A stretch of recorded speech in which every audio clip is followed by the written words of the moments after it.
Welcome into this week's edition of AWA Unleashed. We are the preeminent, self-proclaimed #1 podcast dedicated to telling the stories and reliving the memories of the American Wrestling Association. My name is Chris Tubbs. Enough about me. Let's bring in the other two gentlemen part of this. And I'm calling you gentlemen, but actually there's another one, but we'll get to her a little bit later. Mick Karch and Joe Chupik. Guys, I'm going to start off right off the bat. We are just a couple of weeks away from our very first AWA Unleashed After Dark, brought to you by Zubaz, featuring Jumpin' Jim Brunzell. Great event coming up. I've said the past couple of weeks how much I love working with Jumpin' Jimmy. And if you have questions about the old AWA that you want answered in a direct, straightforward fashion, Jumpin' Jim is your guy, and he's going to be taking those questions at the Q&A, and he is going to be signing autographs, posing for pictures. He'll have some memorabilia available, pizza, drink, goodie bags. We got it all for you. And Joe, I know this is your old stomping ground. You're very familiar with the haven that they have affectionately renamed the Civic Hall in South St. Paul. I wouldn't quite go that far. It is the Croatian Hall. I've heard great stories about it. I'm looking forward to making it for my very first time to the Crow. This AWA Unleashed After Dark event, this is going to be a no-holds-barred strap match, cage match, no DQ. This is going, whatever questions you want to ask, feel free to do it. We are encouraging discretion on bringing in young children. You certainly can, but we'll just call it, this will be a rated R version of some storytelling of Jumping Jim Brunzell's days with the AWA. I might have a story or two. Mick will have a story or two. And Chris will just be sitting there salivating over the questions and the stories. Yeah, what's going to be great about this, guys, is we like to, keep it somewhat on the up and up here on the podcast, because we do know that there are, there aren't a lot of kids that listen to this podcast, but we don't want to go over the top. But there are some things that you just can't say on this that you would like to be able to really get into the nuts and bolts of the story. And here's the opportunity to hear these stories unfiltered, unfettered. And I'm going to put that information up on the screen right now.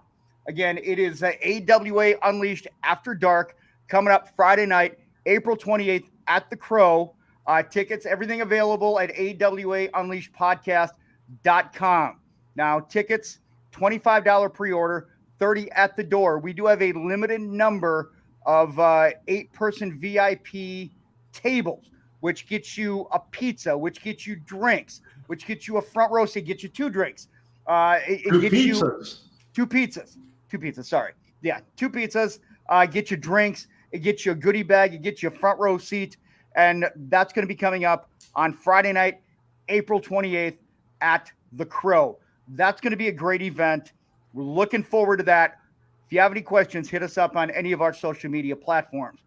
Now, as for today, guys, we've got another, I would say it's a topic that I think I've been wanting to cover for a while. And it's an event that I think fans are going to remember, either good or bad, and that is Wrestle Rock 1986. Now, this one is an event that took place at the Metrodome, Hubert H. Humphrey Metrodome, April 20th, 1986.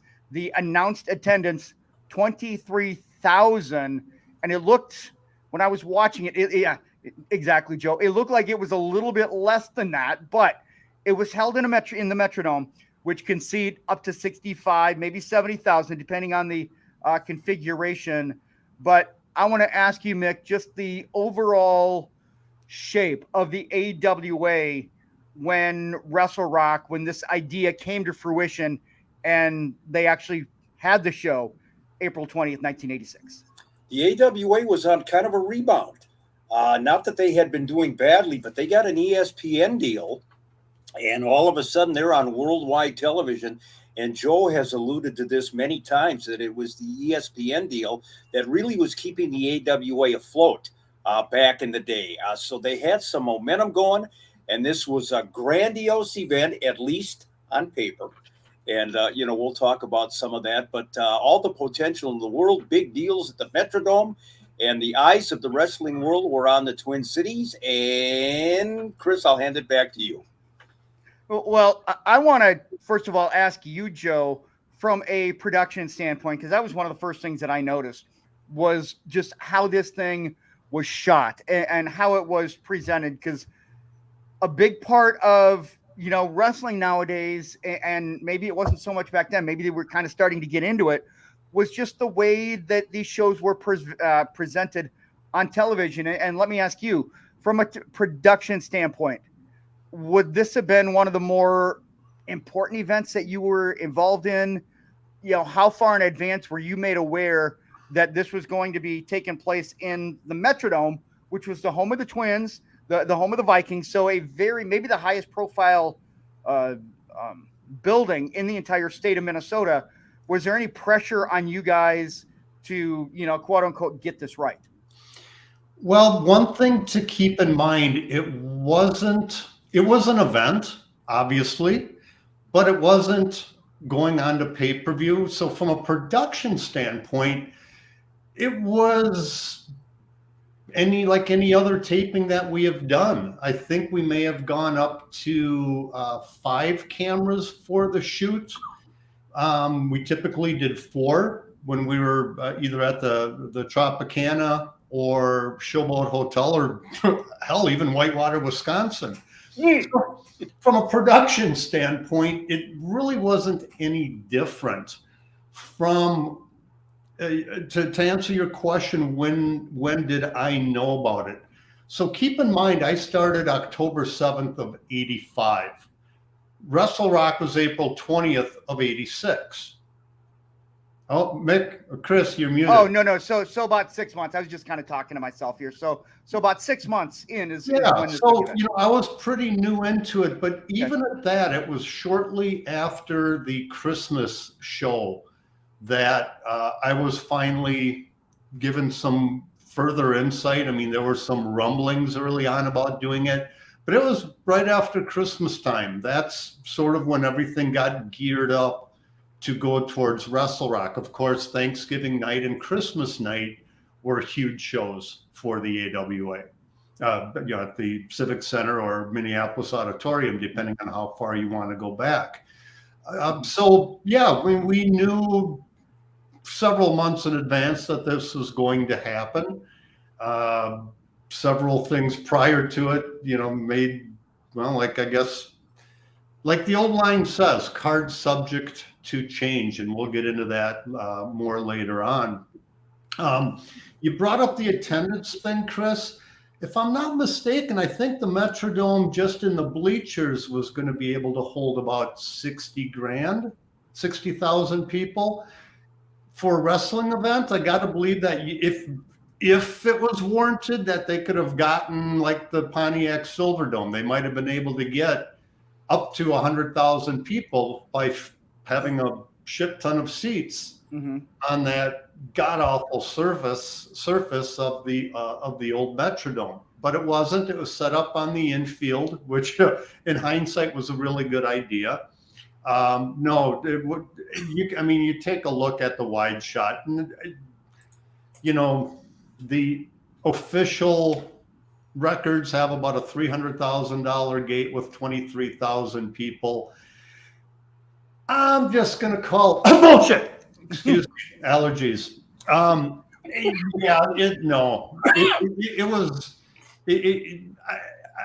don't know ever. I never gotten what the official attendance was, but if I was going to guess, I would maybe put in about the 15,000 range. Okay. Hey, here's a question. I just want to follow up because I know you got the next one, Mick. So from shooting it, I saw that there was one. I don't know if it would have been on a crane or, like the camera angle that kind of showed the the angle over the ring that, I mean, you could see pockets of empty seats. When you saw that, I mean, was that a shot that you felt you needed to put into the production? Because I don't feel like that shot at that point, it didn't really do a service, in my opinion, to the card. So from the production side, my involvement was I was essentially a production gopher for that one. Again, keep in mind, I'd only been in it for 6 months. Yeah. Mike Shields, who had hired me, had been directing all of the shows. Wrestle Rock was actually the very first show that a gentleman who we've had on the podcast, Al DeRusha, directed. Not his first wrestling show, but his first one after coming back from working with the WWF. Al and Gary had come back and they were now back involved with the AWA. So Al directed it. That camera shot you're talking about, did it need to be taken? No, but when you set up a camera in the center field nosebleed bleachers, you got to do something with it. Shot. Yeah. It was set up in the hopes that it would be a fantastic glamour shot, and the shot itself was good. Just had a lot of people dressed like empty blue seats. The interesting thing, I love that. The interesting thing that I would say about that, Joe, first of all, even from the productions in Rochester, rule of thumb in pro wrestling, don't show empty seats if you can possibly avoid it. I mean, how many times were those 700 people in Rochester told to move over so they could all be on television? So I don't necessarily think that the opening shot of empty seats did a lot of good, not only because it just didn't look good, but because this was such a big deal and had it been promoted so heavily. And one of the first things that you're seeing is, this didn't draw as much as we, would have hoped that it would. But having said that, and this is always near and dear to my heart, you were there. I was just shooting pictures at ringside. I wasn't part of the crew yet. Verne Gagne, arguably the biggest event the AWA had, at least from a publicity standpoint. We know that Verne could get a little testy back in the day once in a while when the screws were being turned a little bit. Early on, as you're getting involved in this, what was Verne's demeanor like? How was he to work with, or didn't you have direct contact with him? Minimal contact, and again, as I mentioned a couple of times, I was still new, 6 months in. And keep in mind, for the first 3 months of my tenure with the AWA, I actually had federal jury duty. That's a whole nother story. But I still went into the AWA at night and did my editing and dubs. So my interaction with Verne was minimal, but I did have interaction with him. His demeanor wasn't really any different than any other event that he had done. It was just another event. Yes, it was big. As we were getting closer, I got a little sense of some concern that the ticket sales weren't what Verne was hoping for. You throw in some changes that had to come in the card that night. Just dealing with talent in general, that's always, always fun, shall we say. So it wasn't anything different from Verne's perspective, but yeah, you could tell there was a little bit of stress and he wasn't happy with the pre-event ticket sales. So I noticed this, and I don't know if you guys noticed. There are a few different things. I just want to make sure that I'm going to I'm just trying to make sure I'm following all of my my notes here, because we've got a lot of notes. Before we get into the show itself, because I do want to ask you about something I saw with the very first match. I know that the big show for the WWF, WrestleMania 3, was at the Pontiac Silverdome. in 1987, March of 1987. This was in the Metrodome, a very similar layout, if you will. Do you guys get the sense, or is it just ironic that the WWF held WrestleMania 3 in a dome following this being put on in the Metrodome? Do you feel like there's any correlation there, or could it just be a matter of coincidence? Well, first of all, as far as being inside a dome, that was the trend, for big stadiums. So I think you're headed that way anyway, Chris. There were outdoor shows, certainly at stadiums, Shea Stadium and Texas Stadium and what have you. I would venture to say, to answer your question directly, no, I don't think it had any correlation, because knowing the WWF the way we do, they got things planned out a long time in advance.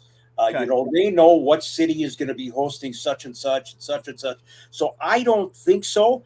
Good point, but I think that was just the trend. And I think when Vern did it, maybe Vern had insight into the fact that Vince is going to be going into the Pontiac Silverdome, and we're going to come in earlier and we're going to usurp this from him, the whole dome stadium idea.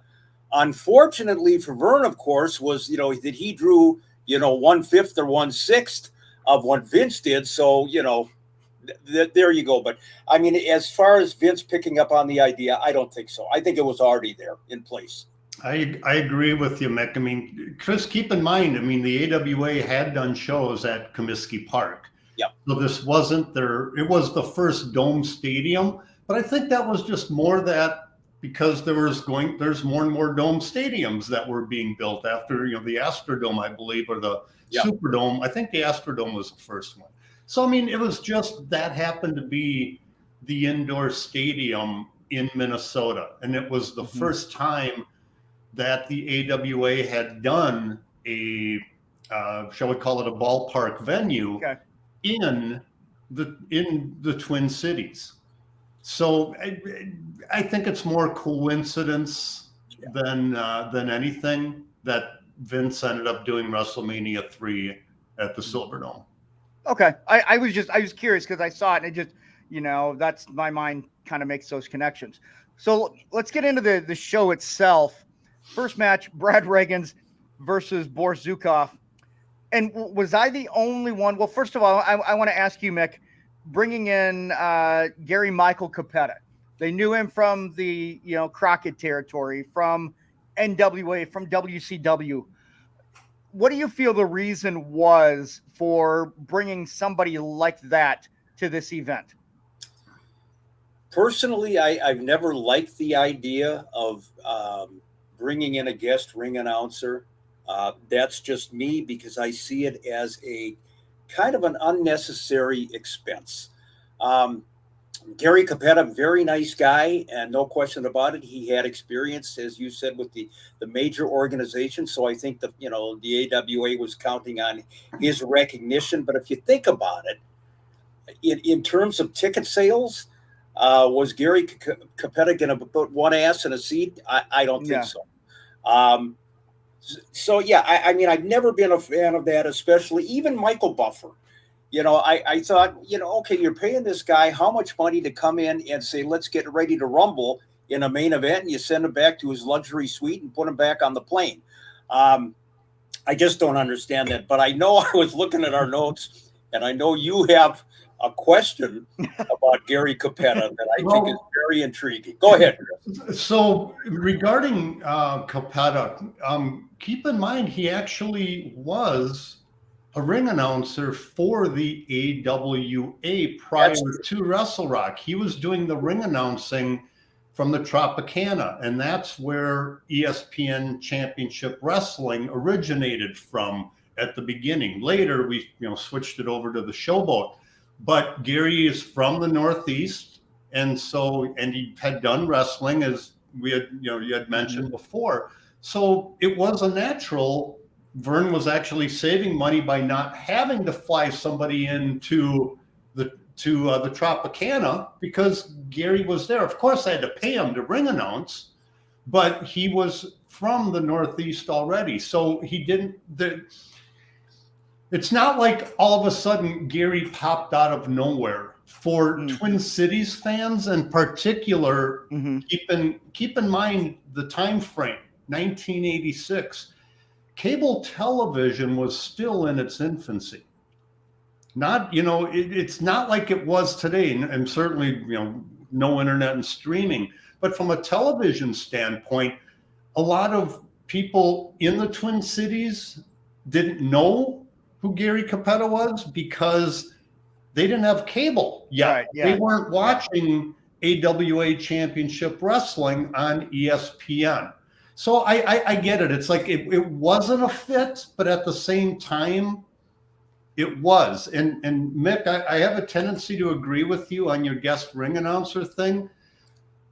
As we get into this, Wrestle Rock had a ton of local celebrities be ring announcers for it. And they didn't have to pay to fly them in. I don't know if they even paid them to do it. But it was very standard for Vern, wanted to do the local tie-in. Your Randy Shavers, your Gary Rons, a lot of local celebrities that might have meant something for people here, in whoever got CCO radio in their broadcast area, but outside of that, they really didn't. They weren't going to put any more butts in the seats. It was just the celebrity angle that Vern was going. Exactly. Yeah. So this is kind of a different show than what we normally do. We kind of we're going to go chronologically through this because when I was watching the show, I had notes that I wanted to ask both of you guys, because now looking back on it and, kind of got questions that if I've got it, then, hopefully some of the other people. First of all, the first match, Boris Zukov and Brad Riggins. Was I the only one that noticed that when Brad jumped over the top rope, that Gary Cappa lost his balance and fell into the ropes? Was I the only one that noticed that? Because I had to rewind a couple of times. I'm like, was he sitting on the rope? And I felt like Sheik Adnan, he was like holding the rope, trying to hold Gary up. But I felt like he kind of just went ass over tea kettle into the ropes when Brad Riggins just jumped over it. What I would say to that, and Joe, you're the production guy, you probably have a better idea, but Brad Riggins weighed in about 245, 250, brick shit house, and Gary Cappa, if a stiff wind came up, Gary would blow right out of the Metrodome if the roof collapsed or whatever. So it may just be that centrifugal force that plummeted Gary Cappa. But yeah, there's no question about it. Gary took a semi bump when Brad entered the ring, and welcome to the Twin Cities. Welcome to the AWA and the Metrodome. You're right about Gary. Very slight build, and still looks great. I worked with him about a year ago. Something to keep in mind, Chris, and I've said this all along with professional wrestling, it's not fake. It might be predetermined. Yeah. And it certainly is exaggerated. So, Mick, you hit it on the head. I mean, Brad is a fire hydrant. I mean, short, stocky, put together. He liked to jump over the ring, over the top rope to get into the ring because physically he could. Mm-hmm. And I would have no doubt, I don't know for sure, but I no doubt that Gary might not have been fully prepared for Brad's entrance. But I think, hey, it's wrestling. If you're in the ring, you got to sell. I can't believe I'm hearing this. The exaggeration and selling and everything else as it relates to wrestling. It's modeled after your own life, Mick. Man. Oh, wow. Whoa. Wow. Wow. My she was a no-sell, unfortunately. But let's talk about Boris and Brad. I thought for an opening match, not too shabby. I mean, you had two ring veterans going in there. They knew what they were doing, just enough to get the crowd, the appetites whetted a little bit. And I'm a fan of both. I love Brad Ringens, Boris Zukov, one of the nice guys in the business. There's old Boris. There's old Private Jim Nelson in his heyday, and we've shown pictures of Boris recently. Doesn't look quite the same, not quite the bulk. And Brad Ringens, we talked about Brad being I love that descriptor, a fire hydrant, and he is. And he's every bit as immovable as a fire hydrant. So it was a good opening match and a good way to kick things off. Nothing bad, nothing exceptional, but solid. I agree. One thing I'd like to add about the match, and as we go along through this, I'll expand on it a little bit more. But this was really one of the small percentage of matches at Wrestle Rock that actually had an angle, a history. Exactly. Yeah. U.S. versus Russia. Keep in mind, I think it was it the 80 or 84 Olympics that Brad got screwed out of being able to go to? I believe it was 80. Okay, 80. So and there was the Russian Olympics, U.S. boycotted. Yep. So I mean, you had that built in. The Cold War was still going on. What I found funny is that you had Sheikh Adnan el-Kaisi, an Iraqi, seconding or managing a Russian at the time, going against an American. Funny how the more things change, the more they sort of stay the same, I guess. All business. It's all business, bottom line, it's the money. Yeah, it's not really an angle that's carried forth much anymore. You don't see the USA versus whatever other nationality or country. It's just not played as much as it was. Going back, I'll throw in Baron von Raschke, the hated German, and shit, that was 25 years after World War II, and that was still going on before Baron turned babyface. But no, I agree, Mick. I mean, the match itself, not a bad way to kick it off. As far as opening matches go, I think it was fantastic from an opening match perspective. And I've said it many, many times. Brad was a fantastic worker in the ring. There's a reason he trained for Vern. He was just that good. His charisma, wasn't quite there in his ability to work the mic. If he'd have had the mic skills, I think Brad could have gone on to greater things. Let's get into Brad Ringens wins with a belly to belly.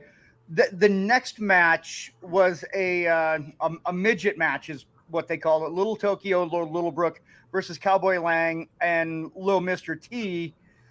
Now, number one, I'm really surprised at that point you could say Lil Mr. T just in terms of like copyrights and trademarks and things like that.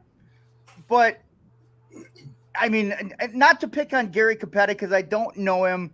I've got nothing against him, but he got the announcement wrong. And I think that I believe it was supposed to be Little Tokyo because he introduced Lord Littlebrook, and then it was supposed to be Little Tokyo.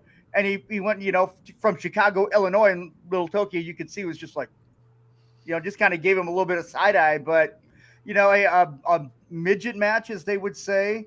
I guess, talk to me a little bit about that. And, Gary Lumpkin being brought in as the guest referee. Well, first of all, as far as the Gary Capetta getting all screwed up, there's an awful lot of littles in that match. You got Little Tokyo, Little Mr. T, Little this, Little that. So I can understand Gary's confusion, and you're in this dome, you could get confused. And as far as Chicago as opposed to Tokyo, hey, Kenny J, Cleveland, Ohio, as opposed to West Bloomington, Minnesota. Tokyo and Chicago, I would get them messed up too. You put them next to each other on a map, I can't tell the difference. You can't tell the difference. You absolutely can't. And that's why you and I both did so well in geography in school. But I would say, as far as bringing Gary Lumpkin again as a referee, again, this is a situation where Vern is going to a local celebrity. On the national stage, Gary Lumpkin did not mean anything. He was a TV host here. And he is the man, of course, that Sherry Martel bit on the arm when he refereed a match and wasn't clued into the finish. So, again, the match is comic relief. I guess 4 midget matches, which I'm not a big fan of because I think they tend to really overexpose the business. But it wasn't too bad because you had 4 guys in there that really were seasoned veterans, knew what they were doing. So for the comedy relief, for the kids that were in attendance, I thought it was fine. Yeah. I mean, these type of matches for years were, believe it or not, very similar to Andre the Giant. Yes. And here's why. They were both considered sideshow attractions. There was never going to be an extended run for any of them. I mean, Andre, would be in a territory for a few months, so they would build off of that. But this type of match was not only similar to Andre, but I would argue at the time, although the evolution had already started, but ladies' matches were still considered just a throw-in, a sort of a special attraction. That was it. Something different than just guys going at it all the time. And WrestleRock had 15 matches. The second one, as has been described, was there for comedic entertainment. And Mick, you're right. I mean, it certainly exposes the business a lot more, but at a time when it still wasn't, kayfabe was still around. But I bring up the 15 matches to get back to that. Mm-hmm. Overall, and again, we'll cover this as the matches go. Overall, my problem to WrestleRock was a lot of good wrestlers. On paper, a lot of good matches, but there was really no substance behind them. There was no angle that was built in. It was a case of this being a huge event. You've got people like Bulldog Bob Brown and the Giant Baba, and we'll get into that match sadly in a while. But you had a lot of these wrestlers contacting Vern to be a part of it. And yeah, they were a big name. Wahoo McDaniel, big name against Colonel De Beers, which sort of had a built-in rivalry. But my point is, a lot of these matches that we're going to cover were just matches. There was no payoff, no storyline, no big buildup or angle going into them, especially, I mean, the later matches, maybe, we'll cover that in the second half. But for the first half, it was just matches put together. In a lot of instances, they were brought in because they were a name. Okay, we got this guy coming in and this guy coming in. Who can we have a match with against them? Well, how can you promote anything with, I'll use the Giant Baba and Bulldog Brown match. How do you build up an angle to it? There is no build up. Neither. We had one guy in Japan, another guy wrestling out of Kansas City or out of the St. Louis territory. Where's not where. I'll be blunt and say why. It didn't make sense. Yeah. Was Mick, you talked about earlier about, like the longest match being like 15 minutes. Well, let's take out some of these matches that, in my opinion, didn't deserve to be a part of WrestleRock and put that time onto the bigger matches. Well, there's my blanket coverage of the booking for this. Yeah. Well, and one of the things about WrestleRock is the rock part. And, it's the WrestleRock. It was and I think you guys know where I'm going with this, that The Rock was a big, because I mean, we were getting into this rock and wrestling, we were getting into this mainstream media crossover. I had heard, and maybe I'm wrong, that there was somebody who was from this area, one of us, by the name of Prince, was allegedly contacted for this. But then for whatever reason, when that fell through, it ended up being Waylon Jennings. And I don't understand how you can call it Wrestle Rock, maybe Wrestle Country with Waylon Jennings, but it just didn't fit for me. Like if you want to give me this high, intense, feeling for card and get me excited, Waylon Jennings is not gonna do it for me when you're talking about wrestling in Minneapolis. Well, Go ahead. Was it money? I mean, why was it Waylon and not Prince? You are correct that, well, we'll put it this way. Waylon Jennings was not the first choice. It was a last minute, we need to have some big star appear. Keeping in mind, professional artists, somebody like Prince in 1986 was at the top of his game. Now, I don't know whether or not he was approached. I would be surprised if he wasn't, being a Minnesota person. But when the AWA starts trying to book a huge name for Wrestle Rock, and they don't start doing it until January, you've got 3, maybe 4 months of time to try to get somebody booked. These guys have got their shows booked already. And so if you want them to come in and work, okay, my price has gone up because I'm going to have to cancel this, or I'm in the middle of a tour. Waylon Jennings, while a fantastic artist in his own right, was not, I'll say, deserved to be a part of Wrestle Rock. And it was a ongoing joke in the office that, Wrestle Rock Country. He did a great show, but it didn't quite fit the motif of Wrestle Rock. Unlike when the other Wrestle Rocks were done in Salt Lake and Denver, you had the likes of Molly Hatchet playing. Well, okay, they might have been past their prime, but they were still rock and roll, wrestling, Wrestle Rock. Now we have a connection. Waylon, just didn't cut it. You muted again, Mike, Chris. Sorry, I was working on some things. Do you remember what the ticket prices were at that point, like the price points leading into it?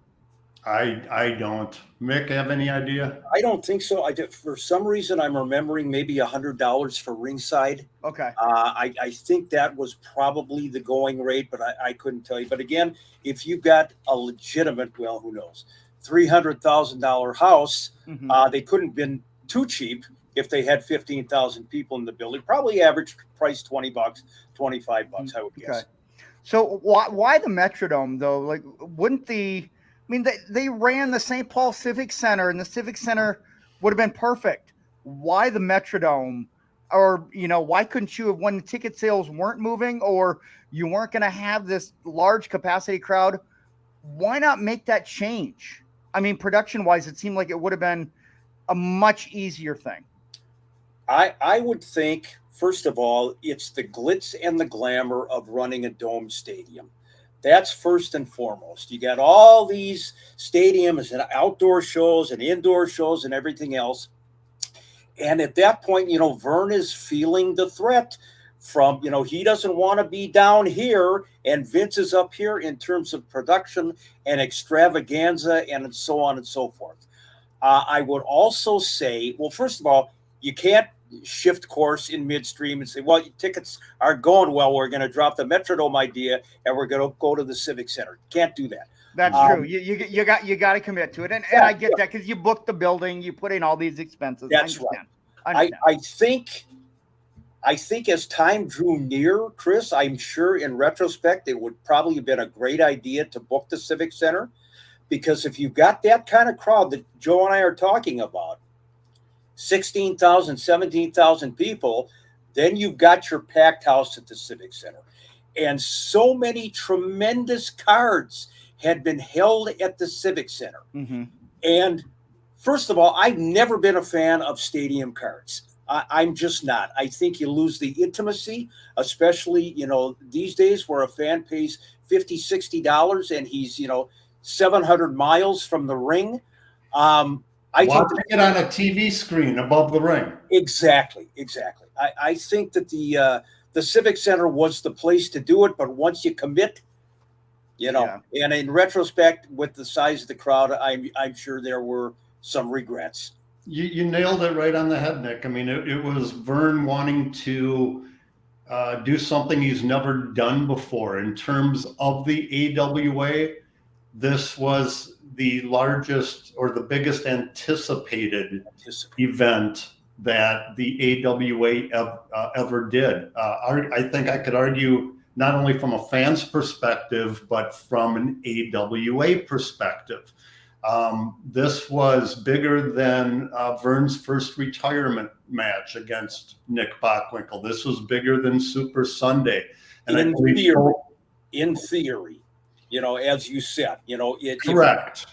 Correct. That was the approach. That was the thought process, that this was going to be a $40,000 house, or 40,000 person house. And Vern was going to be able to have a nice big nest egg to be able to continue on, and the AWA was going to be thrust back up on top. No, didn't quite happen.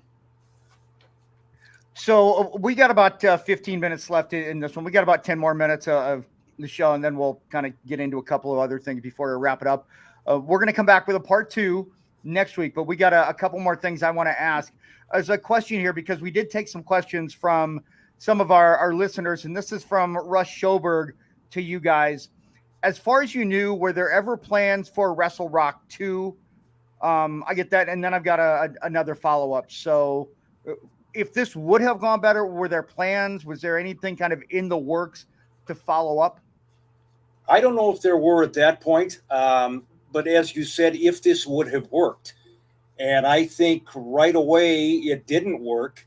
At least not here in the Twin Cities area. So I would guess, and especially going 1986 into 1986, 1987, the AWA is starting to go over the top of the hill and down. So I think if there were any Wrestle Rock 2 plans in the works, I sure didn't hear about them, and I think they would have been scrapped pretty quickly after the size of the crowd. What say you, Joe? Well, certainly not a Wrestle Rock 2 in Minneapolis. There was not going to be another dome show, but as I alluded to earlier, we actually did have other Wrestle Rocks. I believe Denver, Salt Lake. I don't know if we did one in San Fran, but I'm pretty sure that we did Denver and Salt Lake, where we called them Wrestle Rock. And we had Molly Hatchet as one of the headliners for those shows. So the concept was done again, but it wasn't in a big stadium. It was in an arena that the Salt Palace in Salt Lake and in Denver with promoter Gene Reed. They're just running the same venues that they'd always run. It was just given a name for the event, which was rare at that time for events, in particular for the AWA. Mostly they were, it was a Thanksgiving card, Christmas card, Vern's retirement match. I think Super Sunday is really the first one that I remember that sort of had a name attached to it. So, I mean, it was a pretty new thing. But no, Wrestle Rock was tried again in other towns. Unfortunately, it was during that downslide of the AWA, and it didn't work. I've got a follow-up to that, and your cat's back, by the way, Mick. I see that. I've got the, I love her. She's awesome. Okay, so the last one here, and then we'll go ahead and wrap up part 1 here. From John Hall, And you were talking about Gene Reed there, Joe. The last event that he worked for the AWA in Denver was a Wrestle Rock. One of the rock bands was booed off the stage, and that was when Stan Hansen was supposed to take on Nick Bockwinkel for the AWA belt. He was in the back before the match, rang the bell for the match. Only Nick was there. Stan Hansen had left the building. Lots of boos from the crowd. The crowd was bad, and he was almost sure that that was the last match that Gene Reed put on. He was getting tired of losing money, and he doesn't recall any of the other matches that night, and just a sad ending for the AWA in Denver. I think, and Joe, I think you will agree with this. Nothing was going right for the AWA at that point. No matter what they tried, it seemed like somewhere along the line there was a glitch. Whether it was Stan Hansen walking out of the building, the rock band being booed off the stage, 15,000 people in a 65,000 seat Metrodome, Gary Capetta falling against the ropes, Whitewater, Wisconsin, whatever it might have been, if the AWA, it's like they walked around with a dark cloud over their head. And by that point, we know the train had already left the station anyway, and they were trying so desperately to throw stuff at the wall, which I'm going to be doing in a minute, to see what would stick. And it just wasn't happening. I don't think they could do anything right with all the good intentions that they had. You are right, Mick. I mean, the downslide was there, and no matter who we would bring in, it just wasn't working. Although I will have to add in the asterisk, there were still a couple of things that were working for the AWA. In Wrestle Rock from the Metrodome, the first match between Rose and Summers and the Midnight Rockers, that ended up going into being an absolutely incredible feud, highlighted by the bloodbath in Las Vegas. We also still had Curt Hennig versus Nick Bockwinkel, although if you notice on this card, Curt was still in a tag team, so he was still the younger version of Nick. He wasn't quite perfect yet, but he was working towards it. So I mean, there were still some things happening, and again, I'd be remiss if I didn't say AWA Championship Wrestling on ESPN. So there still was something happening, but it's like having a stewardess or a steward on an airplane bringing you a drink or several drinks right after the pilot comes on and says, "Get ready for crash landing." Yeah, you still had some things going, but it was going to be short-lived, and shit's about to hit the fan. And you mentioned the Midnight Rockers and the Doug Summers and Buddy Rose match. We're going to go ahead and stop it because we're going to kick off part 2 next week talking about that match, and something that I think a lot of fans, me personally, the version that we see, I've got a question for you guys about that, but we're going to go ahead and wrap up part 1 of our conversation about Wrestle Rock. One more time, do want to please subscribe to all of our social media platforms, whether it's YouTube. YouTube's probably the best and most efficient. You get to see our lovely faces, whether or not you like, but you also get the pictures. You also get the good stuff, not just us. You get to kind of add that extra context. And if you subscribe, you're going to be the first one to know. No, she's gone, Mick. Your cat's not there. I was watching. No, she's there. Well, you see, that's one thing about YouTube. You get to see the cat. Whereas if you don't have YouTube, all you do is hear me shrieking when she jumps on my testicles. So it's a whole different ballgame with the visual. Is your cat's name Sherry by chance, after Sherry Martel? I can only hope. And by the way, if you come to our After Dark show, you might get some stories about something like that. I'm just saying. Mick and Cats and Sherry and Balls and all of that. I don't know how it ties together, but if you come to our Unleashed After Dark coming up on April 28th at the Crow, you're going to be able to ask many questions because, believe me, I've already got questions. Presented by Zubaz. with Jumpin' Jim Brunzell. Information on our podcast page, AWA Unleashed podcast.com. $25 in advance, $30 at the door. We have 8-person VIP tables. You get 2 pizzas. Well, not just for you, 2 for the table. You get 1 drink ticket, right?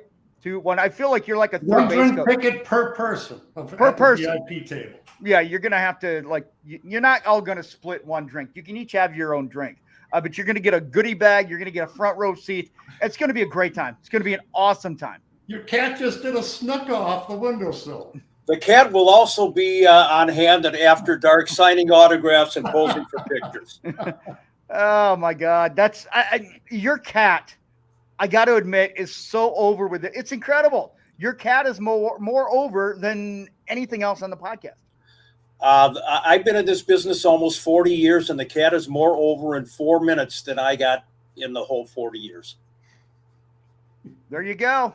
And we will catch you guys next week, part 2 of Wrestle Rock 86.